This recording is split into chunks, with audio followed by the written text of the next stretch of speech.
दोस्तों, स्वागत है आपका फिर से एक नए वीडियो में। मैं आपको एक बहुत ही खास बात बताने जा रहा हूं आज। आपका दिमाग घूम जाएगा मेरी बात सुन करके। मेरा ये वीडियो देखने के बाद बहुत सारे लोग मुझे कमेंट करके गाली देंगे, और क्यों गाली देंगे मैं बता रहा हूं। जितने लोग, जितने भी जिनके 3 भाई, 4 भाई, 5 भाई, 2 भाई होते हैं, वे लोग सोच समझ करके अपने भाई पर विश्वास करना, क्योंकि अपना भाई के साथ आप कोई भी बिजनेस करते हैं साथ में मिलके, ये सोच करके कि साथ में आगे बढ़ेंगे, साथ में सब कुछ करेंगे। लेकिन होता क्या है, जब आपका बिजनेस ग्रो करता है, जब आपका हर किसी को मेरा बात चुभेगा, हर किसी को मेरा बात चुभेगा, वो भी कांटे की तरह चुभेगा। क्यों पता है?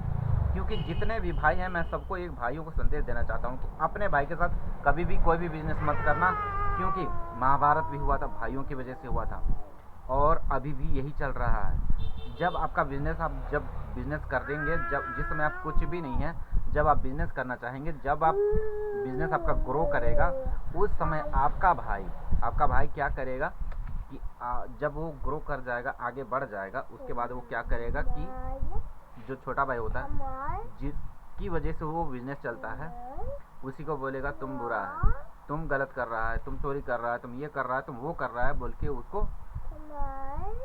ऐसी ऐसी बातें बोलेगा कि वो खुद से, अगर भाई तो जो कर रहा है बिजनेस को, जो आगे बढ़ाएगा, वो तो सेल्फ डिपेंड होगा ही होगा, उसका मतलब सेल्फ रिस्पेक्ट भी होगा उसको। तो उस सेल्फ रिस्पेक्ट की वजह से उसको बिजनेस से उसको हटा दिया जाता है, और वो खुद हट जाएगा, क्योंकि वो जानता है जिसको बेईमानी करने का रहता है वो बहुत बुरा होता है, और वो जानता है कि इसको हम इस तरह से टॉर्चर करेंगे तो छोड़ देगा, तो इस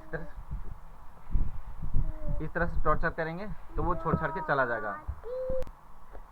मेरे पास ऐसे बहुत सारे एग्जाम्पल हैं, एक मैं ही नहीं, मैं भी इसका भुक्तभोगी हूँ। आज मैं करोड़पति होता, लेकिन मैं आज कहाँ पर हूँ? एक छोटा सा दुकान। जी हाँ, क्योंकि मेरे पास ना ज़मीन की कमी है, ना ही पैसे की कमी है, क्योंकि मेरे ख़ानदान में सारे लोग सर्विस में थे सारे लोग। जानते हैं क्यों हमारी स्थिति ऐसी हो गई?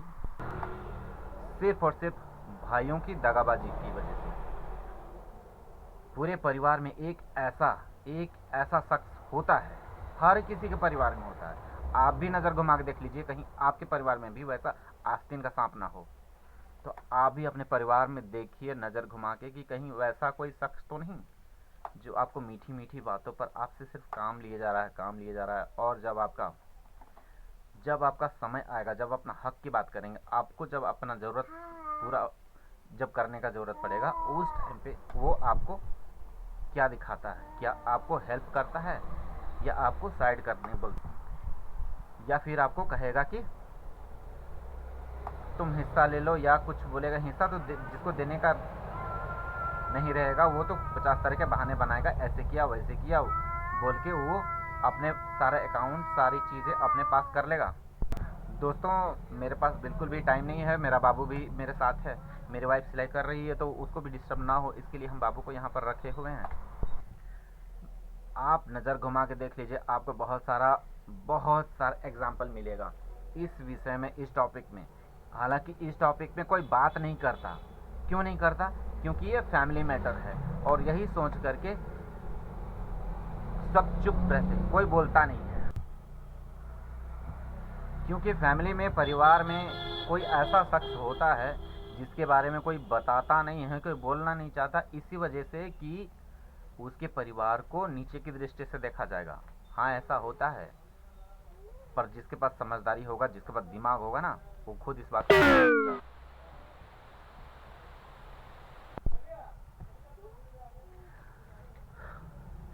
मैं ये बात बताते हुए मुझे बहुत ज़्यादा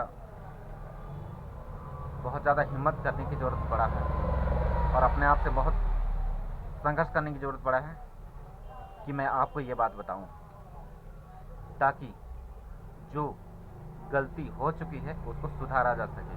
मेरी एक पाकिस्तान की बहन है, वो मुझे स्टार मेकर में मिली थी, वो अभी इंडिया में ही रहती है।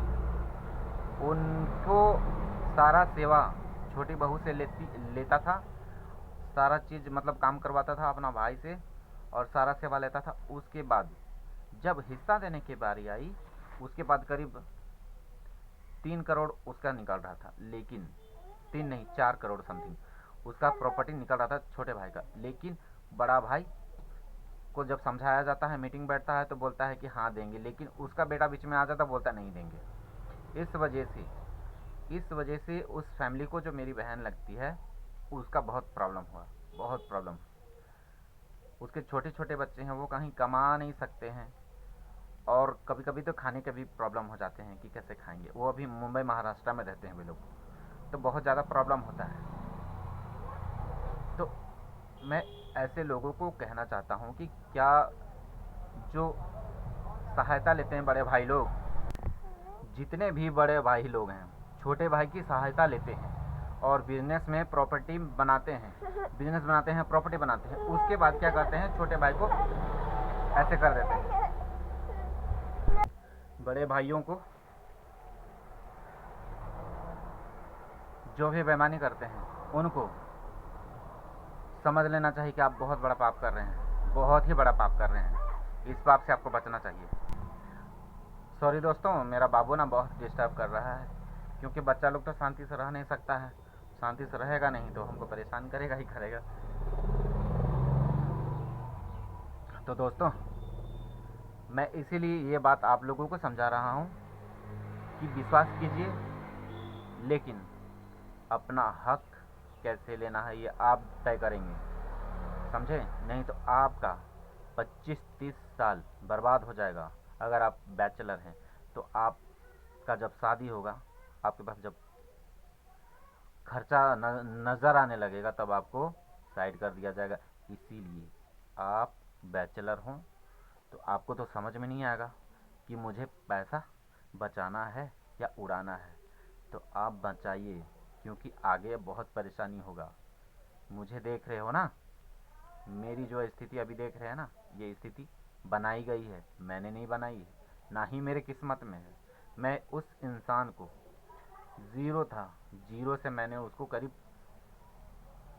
30-40 लाख का प्रॉपर्टी खड़ा कर दिए, उसके बाद हम बुरा हो गए।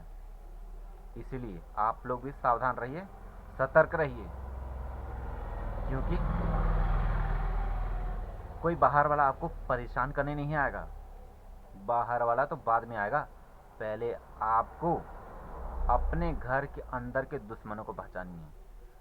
जो आपका अपना जैसा तो है, दुनिया में कोई अपना होता नहीं है, कोई भी अपना नहीं होता। आप सतर्क रहिए, सावधान रहिए, हमेशा के लिए आप खुश रहिएगा, अन्यथा बहुत दिक्कत में पड़ जाइएगा। तो दोस्तों, मैं यहीं तक बोल रहा हूँ, आप लोग खुद ही समझदार हैं, आगे आप लोग खुद समझ सकते हैं। धन्यवाद।